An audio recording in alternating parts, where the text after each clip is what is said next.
Guys, let's do another question here. Hello po, is it okay if nag-start ako sa Pearson na $200 registration? Nag-register na kasi ako and wala pa akong nagagawang NYSED requirements and documents. Charlie's Barbie, usually, inumpisahan ko yung mga application sa NCLEX sa Board of Nursing. Ako, personally, application ko, tsaka Family of Nurses kasi kami, and lahat ng mga natulungan kong kaibigan ko sa application nila sa NCLEX, lahat nag-umpisa sa Board of Nursing muna. Etong pag-register sa Pearson View, hinuhuli na to kasi for the exam na to. So titingnan muna natin kung kukumpletuhin muna natin yung mga requirements. Okay?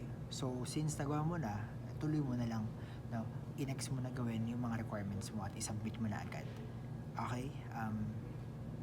Good luck sa NCLEX. Alam kong kayang-kaya mo.